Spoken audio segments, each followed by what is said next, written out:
when my son pitches bad in the minors or in Yeah. college, I would put my phone on speaker, lay it on the couch, turn off the TV, put my head back because I know he's going to give me a rant about the whole game and we're going to discuss it. Now, AA and AAA you can watch on TV, on the computer. You can buy the minor league package so I could see it. When he would pitch good, normally it's, hey, Dad, how you doing? You say, yeah, it was awesome. All right, well, yeah, talk for 5 minutes. Yeah, I'm going to go out. Me and the guys are going out. Those are the good games. There is no conversation. The bad games, yes, he was great at that. In college, we had to make a rule, and Mark was a freshman, that he was not allowed to come near me after I took him out of a game his freshman year because we would get in the fights. He would always blame, you didn't call enough changeups. You called too many changeups. You called too many curves. Not enough curves. Da, da, da.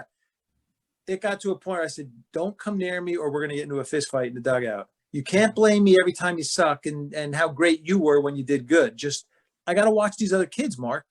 And it was tough. It was a learning for both of us. Right. So he got to a place where when he came out, he knew to stay away because he's pissed. He's a competitor.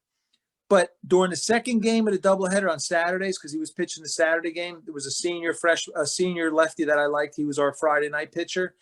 But Mark would come to me at some point during the second game or in between games, and he'd be like, so, Dad, what'd you think?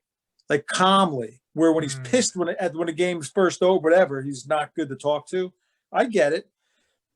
And I'm one of those dads that when he had a bad game in Little League or high school, I don't say a word because I sucked many times in my life. So I'm not great.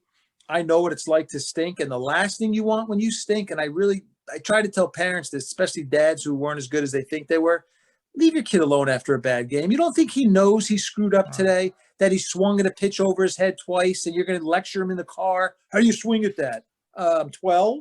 I'm 11. I don't know. Right. So I leave my kid alone. And I'm going to tell you, and I hope any dad listening to this or mom, it's as good. It's good. My son always came to me after a bad game at some point later in the night, down in the basement when we were. So, Dad, what do you think of the game today? Now I know he's ready to listen. Now we have where if I would do that to him right after the game, even when I was in the big leagues, don't come over talking to me after I just sucked. I'm not listening to you. I just let the whole team down. I feel like a loser. And now you're going to come over to tell me what I did wrong? I can tell you what I did wrong. I should have just stayed home today. But if you want to wait till tomorrow and then sit me down and go, hey, Light, this is what happened yesterday. You know, you're falling behind hitters. I'm listening. I'm all ears. But right after a game, I'm going to rip my head off. I did terrible. I gave up 6 runs in 3 innings. That's not a good day. And then college, he was that way. The minors. So, yeah. If we want to be great, we're going to come for help when I'm not doing good. The kids who don't want to hear it when they're going bad, you know what? You're being a baby, and I'm not going to deal with a baby. Of course you suck. If you're lucky, you're going to suck many more times. It means you played a long time.